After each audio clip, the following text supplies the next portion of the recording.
Donc le lundi 12 juin, vision macro, là on a breaké. Donc pour moi, voilà, le plus probable c'était un range.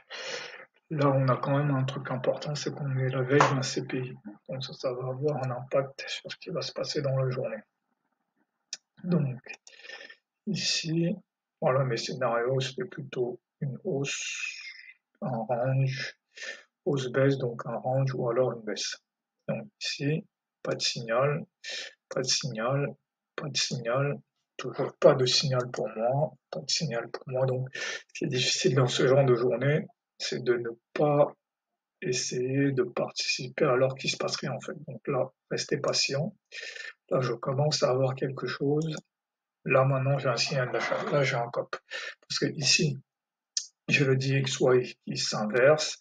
J'ai le Nasdaq qui a fait un échec de réversal. Là, j'ai le Dow qui vient rebondir sur son plus bas. Donc là, j'ai quand même une convergence et le DXY qui diverge. Donc là, je peux considérer que j'ai un signal. Là, pas un second signal d'achat. Là, on arrive ici. On peut s'arrêter ici. Donc là, il faut sortir la moitié et éventuellement voir si on ne va pas aller chercher plus haut. Là, on stagne. Là, on stagne. Là, on a ce que j'appelle une stagnation hausse. Donc, c'est probable qu'on va aller chercher cette zone-là, d'autant plus qu'on est la veille d'un CPI. Donc ça, c'est un setup que je viens de remarquer. Souvent, la veille des CPI, on a ce genre de mouvement, soit une accumulation à l'ouverture et puis on part à la hausse, ou alors on baisse, on monte, on stagne et on continue à monter. Donc ça, c'est vraiment ce que j'appelle front run de news.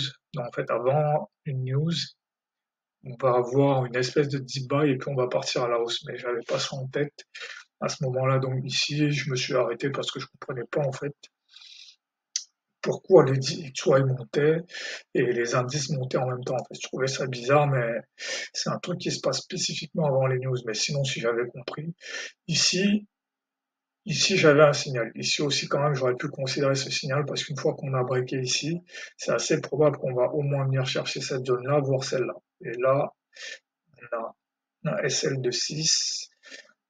Donc, est-ce qu'on peut aller chercher 21 ou 20? Oui, c'était possible. Donc, ici, j'avais un signal. Ici, j'avais un signal d'achat. Après, à partir d'ici, ça devenait plus compliqué.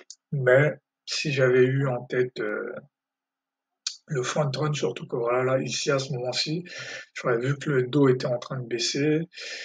Le Nasdaq arrivait sur une résistance. Mais là, en fait, c'est des moments où ça va juste être les news qui vont l'emporter surtout en fait. Et là on voit qu'à partir d'ici, bah, on est en mode pommier en fait. Donc là, il n'y a vraiment pas de signal ou de setup. Là, c'est juste qu'il y a un front run du CPI, il y a un budget statement à 20 heures. Je pense qu'il y a eu de bonnes nouvelles aussi. Et c'est vraiment des journées qui sont dirigées par les nouvelles en fait. Il n'y a pas de, même pas trop faire attention aux signaux. C'est juste, voilà, les nouvelles sont bonnes, le marché est euphorique, donc ça monte.